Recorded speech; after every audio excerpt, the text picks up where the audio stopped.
செல்வந்தராக இருந்தார். அவருக்கு தேவைகள் எதுவும் நிறைய இல்லை. செல்வமுடைய அன்பு மிக்க ஒரு மனைவி உடையவராகவும் மக்கள் உடையவராகவும் இருந்தார். அவருக்கு நல்ல நேர்மையான வணிகராக இருந்தார். நேர்மையான வணிகர், நல்ல ஒரு செல்வம் உடைய மனிதர், அன்புமிக்க மனைவி உடையவராக இருந்தார். நல்ல குடும்பத்தைச் சேர்ந்தவர் என்ற அந்த ஊழல் மதிப்பு இருந்தது. ஏழை எளியவர்களுக்கு உதவுவதாக இருந்தார்.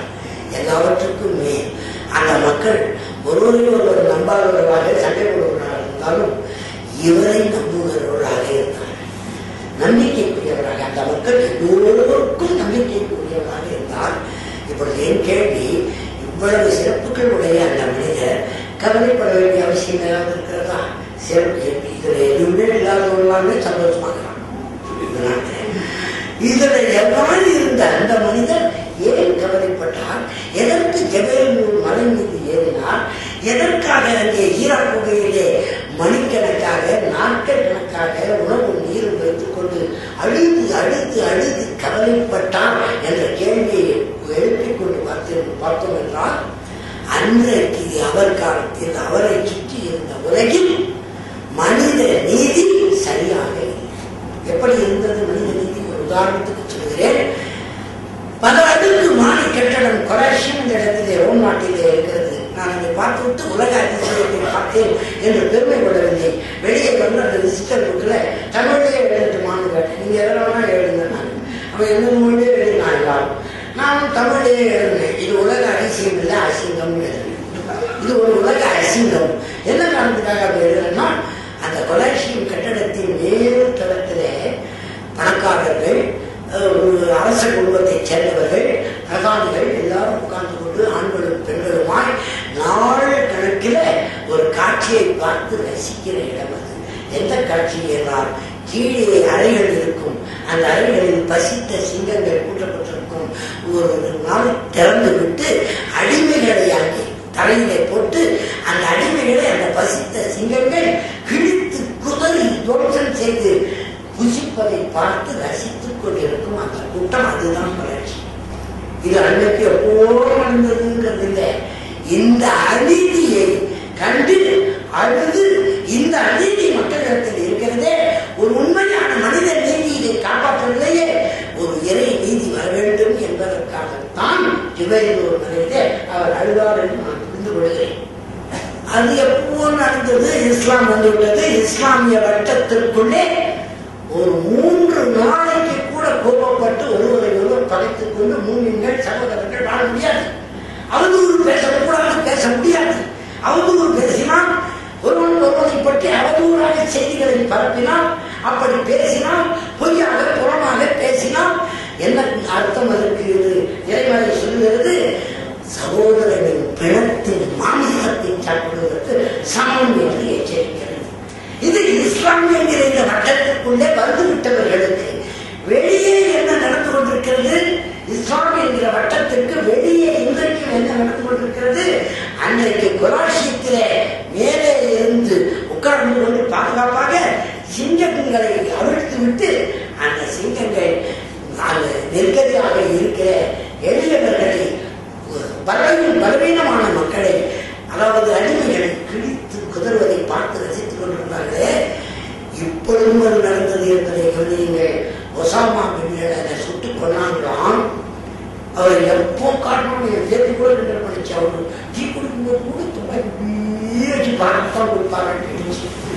அவர் எப்போ காட்டினாலும் காட்டணும். மனுஷன் இருப்பான். அப்படி காட்டி காட்டி பொய்யை காட்டி காட்டி காட்டி ஒரு விஷயத்தை பார்த்துட்டாங்க. அவர் கொல்லப்பட வேண்டியவர். அவரை கொல்லுவதற்கு ஒரு கூட்டம் இன்னொரு நாட்டுக்குள்ள விசா வாங்காம உள்ள நுழைஞ்சுக்கிட்டு, பர்மிஷன் வாங்காம உள்ள நுழைஞ்சுக்கிட்டு இவங்க சுட்டு கொல்லுவாங்களாம். அதை எங்கேயோ ஒளிபரப்பி அமெரிக்காவில் ஒரு கூட்டம் அந்த ஜனாதிபதியும் அந்த அதிபரும் வெங்காயத்தாலும் வெள்ளப்பூரும் கொலாசியத்தில் சிங்கத்தை விட்டு அடிமைகள் கொல்லப்படுவதை பார்த்து ரசித்தவனுக்கும் இவனுக்கும் என்ன வித்தியாசம்? இன்றைக்கும் தொடர்கிறது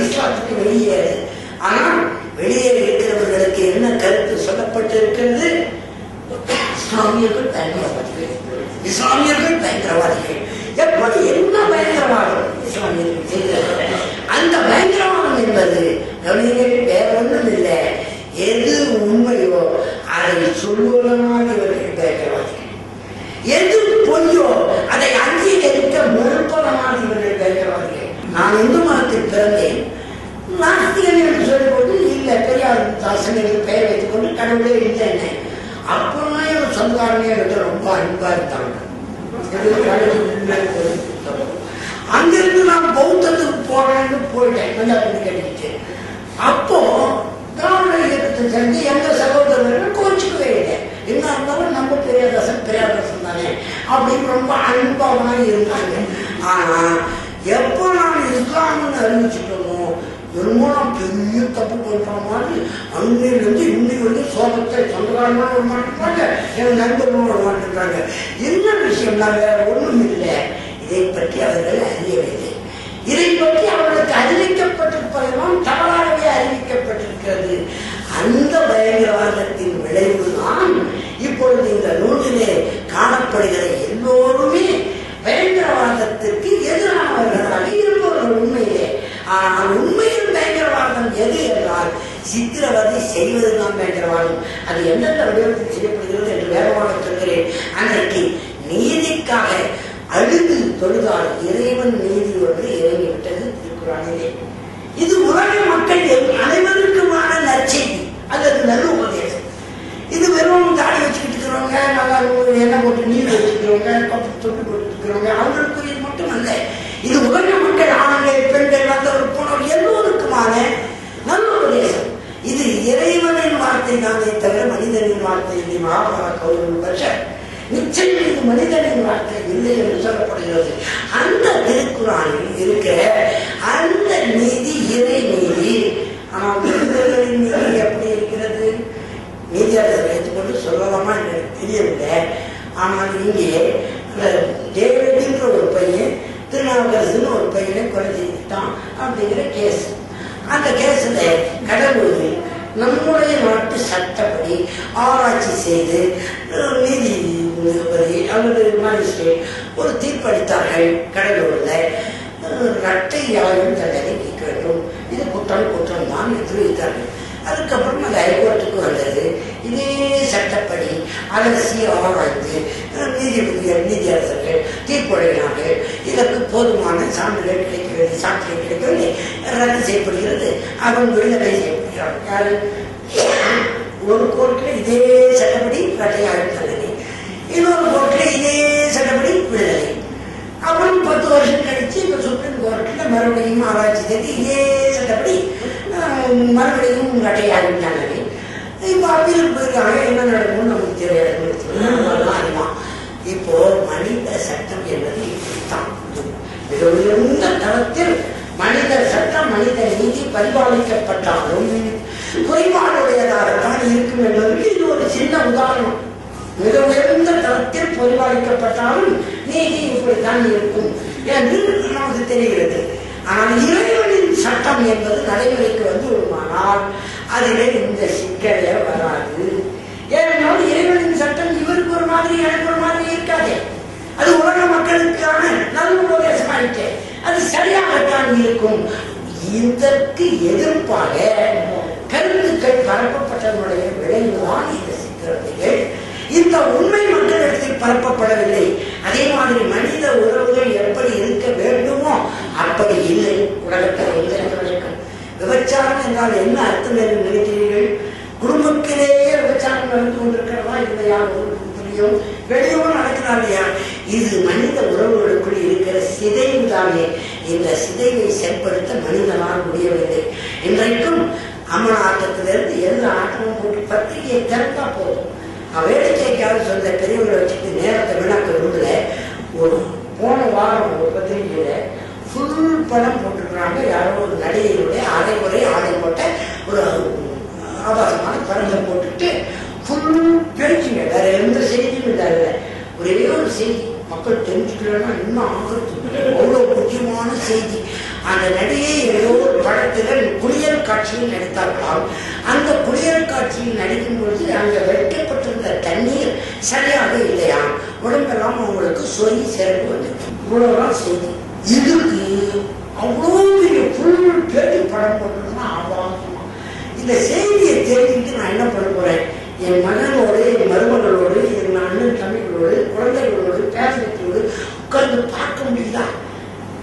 இத அதுதான் சரி, மக்கள் விரும்புகிறார்களே ஆக்கிட்டான் பாருங்க, அதுதான் பயங்கரம். பார்க்கத்தகாததை பார்ப்பது, கேட்கத்தகாததை கேட்பது, நுகரத்தகாததை நுகர்வது, சுவைக்கத்தகாததை சுவைப்பது. சொல்றது சரியா தப்பான்னு எனக்கு தெரியல, கோபம் வந்து சொல்றேன். மது விலக்கு துறைன்னு ஒண்ணு வச்சுருக்கிறாங்க, அதுக்கு பெரிய அதிகாரிகள், மினிஸ்டர் எல்லாருமா இருக்கிறாங்க. எதுக்கு வச்சிருக்காங்க மது விலக்கு துறை எனக்கு புரியல. மது விலக்குத்துறைக்கு ஒரு அமைச்சரவை வச்சிருக்கு. மது விலக்கப்பட்டுள்ளதா இந்தியாவில்? ஏன் விலக்கப்படலை? அங்கே மதினாவிலேயும் மது பீப்பாயில் குடிக்கப்பட்டுக் கொண்டிருந்தது. ஒரே நாளில் தடை வந்த போது ஆனால் ஓடியது. இன்றைக்கு வரைக்கும் மதினாவில் மறைஞ்சிருந்து கூட எவ்வளவு குடிக்க முடியாது. போயிட்டு வந்த நானே சார், நிறைய பேருக்கு அது தெரியும் எல்லாருக்கும். அதுக்கு இடமே இல்லை. எப்படி